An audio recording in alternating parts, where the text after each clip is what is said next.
Welcome to Atlanta News First Investigates Behind the Investigation, a little sneak peek into all of the reporting that we do behind the scenes. I'm Anastasia Olmos, joined by my colleague and one of the best investigative reporters I know, Sierra Cummins. Hello.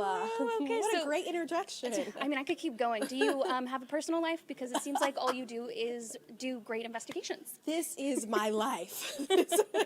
We can tell. Girl, the work that you're doing is really changing lives. This most recent story about, chronic absenteeism in schools, not only in Metro Atlanta, but many cities and counties across the state. Yeah. Talk to me how you even found out that this was going on. Well, you know what? We've talked about kids not showing up for school kind of during the pandemic and post-pandemic. Some school systems were even losing track of students because they were joining virtually, and how do you really track someone's progress virtually if they aren't online that day? So naturally, I've just been wondering about the state of our education systems, particularly here in Metro Atlanta, over the last few years. And I've seen a lot of stories just done on that matter-of-fact things, that the kids are missing school, we need to do better, the numbers are awful, and all of that important stuff. But that just felt a little bit one-tiered, and I'm like, I think there's some more here that we need to dig into. And I had come across several reports that have been published about housing and housing affordability, particularly in Metro Atlanta, and it comes as no surprise. It's very expensive to live in Metro Atlanta. So much so, there was a report that was released last year that said most of our residents who rent in Metro Atlanta are cost burdened, meaning they're spending most of their paycheck on rent. And just to see reports kind of contextualize how it affects every other area in a life, and especially if you're a parent with children, that's going to affect how you show up for your kids, how your kids show up for school, and how they show up for themselves once they're in the classroom. So I was really intrigued by all of that. Yeah. Fortunately, there are people studying this and looking at the correlations. I think it's important to highlight that a lot of times these reports don't say causation. They just note that there is some correlation between housing affordability, and chronic absenteeism. And so we hope this story puts all of that in context as it looks at housing in the city of Atlanta and beyond.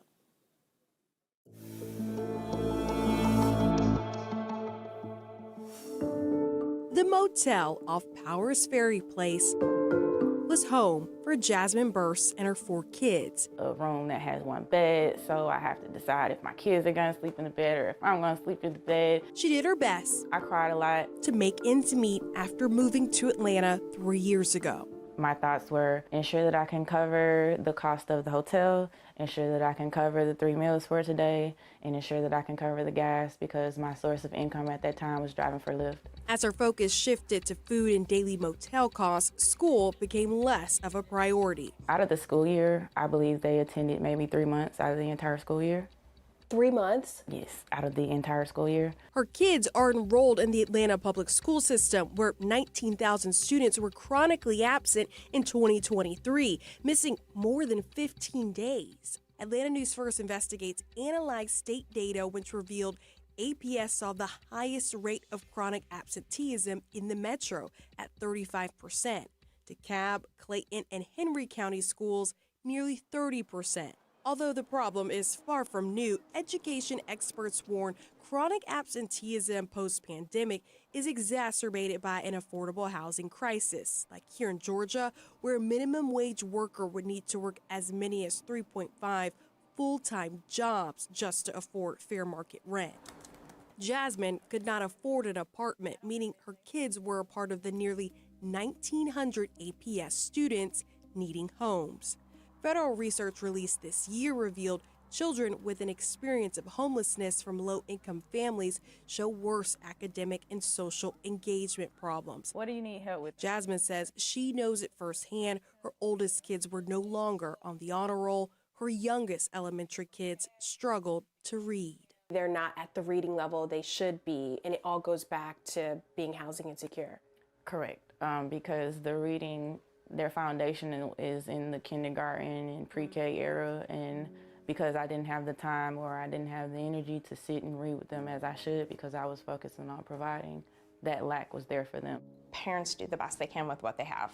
Charity Trowbridge, Director of Attendance Improvement for Fulton County Schools. When students miss school, they're not just missing the academic work, right? Because it's the cumulative effect that becomes more significant. And sometimes it goes unnoticed until it's too late. Yes. And then we have major gaps.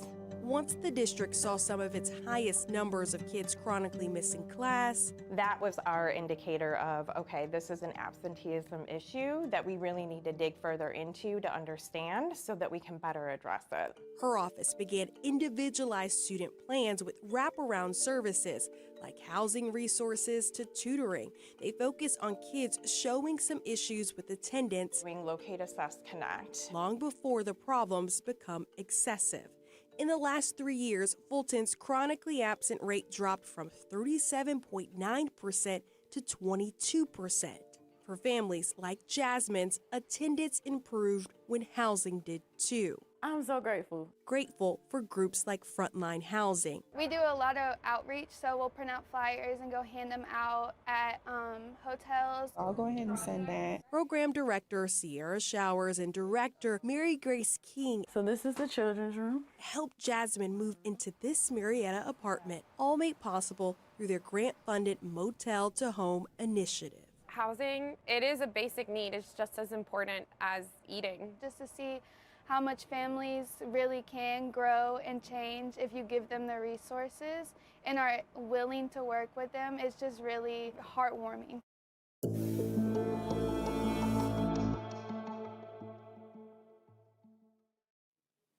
Wow, great reporting. Those numbers really put it into perspective. You know, like you mentioned, you know, during the pandemic, these issues, of course, right? Kids Yeah. are missing school. Yeah. We have a virus going around the country, but this is years later, and we're still seeing the impact, and it's, you know, linked to other issues in the community. You mentioned in the story, Metro Atlanta is one of the highest. Talk to me about those numbers. It's so interesting because when we looked at the data, and I would like to just champion our research producer, Bailey, because this Yes, is the not, like, best. we actually had to do an analysis of this data. The Georgia Department of Education gave us records for every school district in the state of Georgia, and they organized the data showing how many kids had missed 5 days, 10 days, 15 days, all of that. And it was a lot of Excel spreadsheets, and Bailey Williams was able to help me do an analysis and do a lot of math. We jokingly say journalists are not good at math, but we've got a Bailey in our newsroom. We've got a Bailey to do it for us. Yes, and She's so, amazing. you know, those numbers are, one could say, severe in Metro Atlanta. While I was working on this script, and I sent it to our chief investigative reporter, Brendan Key, for script approval, and I was talking about, like, how often kids miss school, I think the actual number was something like 33% or 34% of kids had missed more than 15 days of school in Metro Atlanta. And he said to me, to put it in perspective, he's like, oh, wow, that's a lot. That's 1 in 3. I remember and then that he moment. yeah, Yes. it hit me over the head, and I was like, oh, yeah, that's how I should say it. Perspective. Not 33% or 34%, because you can't have half a child or half of several children. Like, it's just 1 in 3 children. And that's a lot, and that's scary. But it makes total sense, because if you don't have a roof over your head, your priority is going to be to figure out, where am I going to sleep? What am I going to eat? And you heard in that story, that family, her children had only been to school 3 months out of the entire school year. They couldn't afford the market rate rent for a 1-bedroom house or 1-bedroom apartment in Metro Atlanta. So they were shuffling between motel to motels. And when you're shuffling like that and just trying to survive day by day, she said it got complicated for her to figure out, when am I going to put them in the car? Because I can't drop them off at the bus stop, because the motel that I'm at right now, it's far away from the bus stop. Yep. So it made more sense for her to drive them, but then the driving got in the way because she was driving for Uber and Lyft, trying to make ends meet. And it's just so frustrating, but she really does represent a large population of Metro Atlanta. It's expensive to live here, and there are people working to resolve that matter. But in the meantime, you have school districts that and nonprofits trying to provide resources to families, which we can talk a little more about. You saw in that story the housing nonprofit that helped her. Yeah, hold on. Let's get to that. Hold Yeah. on. But actually, just in the past 2 days, I'm working on renter stories, and I've met two mothers who are single parents here, no one to help them, and they are, trying to stay at work. They're also trying to afford the rents here, but they're dealing with housing issues, or even SNAP benefits, being stolen. There's so many different things we're covering right now, but the same issue. They've got one has 5 kids, one has 3 kids, and trying to keep them in the school. For one mother, that means living in a home that is infested with cockroaches right now, just to keep her children in school where they are excelling. But between jobs, because the one job that she was working had so many hours, she wasn't able to be home with her kids. She doesn't trust her kids being home alone because of the area they're in. I mean, there's so many people out there that are dealing with this same thing. Yeah, Jasmine, the mom of this story, I mean, she has quite the story, right? And this project itself is only about 4 minutes long, but we were with her for like half the day, just talking to her about her struggle and her family's struggle. And it's so, one thing that I wish I could have spent more time figuring out how to weave into this story, but she talked about how when you're seeking help, it feels like pushing a boulder uphill, because every kind of avenue you try to take, they say that you need to have something else to be able to help you here. And so just to like paint this very clear, because I know there are going to be people that are wondering, why couldn't she just get a job? Why couldn't she just get the rent? Why couldn't she just childcare? Yes, she would go to get some help, maybe with housing. The people that wanted to help her with housing are like, well, we need to see you have stable income. She's like, I don't have stable income right now because I need help with childcare. So then she's going to the childcare agencies, and they're like, hey, well, we're going to need you to prove where you live and stable income. And she's like, I can't get all of these things because I don't have this thing. And so it was so cyclical, and it just kept her in this position of lack and needing more, because she'd have one thing just to have the next. But and the other fear of parents, being told that they're unfit to have their children and then possibly getting them taken away.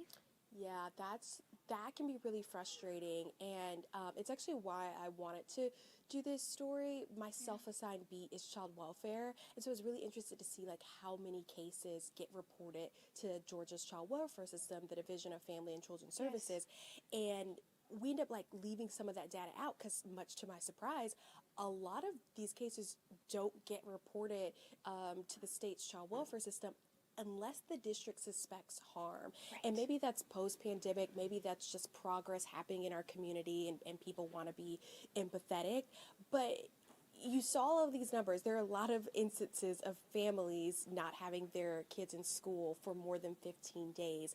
But I mean, the numbers were relatively small. It was like maybe only 100 or 200 cases over the last few years where districts had actually been reporting to the state, this family is truant, and truant becomes a criminal case that you go before a judge, and a judge has to determine whether you are fit, whether you are neglecting your child. In fact, the specific title is educational neglect. Oh, wow. And depending on how that case goes, a parent could potentially face fines or even be arrested and ultimately losing custody of their kid. But you had districts like Fulton County in this story who told us, we're not like actively trying to report families to DFACS or to Georgia's child welfare system. We're actually trying to figure out the heart of the issue. If it is a housing situation, let's figure out how we can put them in touch with the right resources. If it is because of a painful divorce or other things going on in that family, let's figure out how we can get them in therapy and do all these other things. So hopefully we can make the child and the family whole so that they show up to school. To learn. And so you mentioned nonprofits helping. Is that the solution here? Yeah, Frontline Housing. And we've done several stories with them just in our daily newscasts when we've done housing reports and eviction reports. This is an organization that gets a lot of funding from groups like United Community. And so they're able to use this grant funding to further help families build a new life. So in Jasmine's case, she was a part of the Motel to Home initiative, and it sounds exactly like what it is. This organization, Frontline Housing nonprofit, they go to motels, literally knock on doors, trying to find families who are willing to enter their program, this Motel to Home initiative. And if their family is willing to cooperate, moms, dads, children, They put them in this program. They help them establish a savings fund. They do classes to learn like financial responsibility and money management.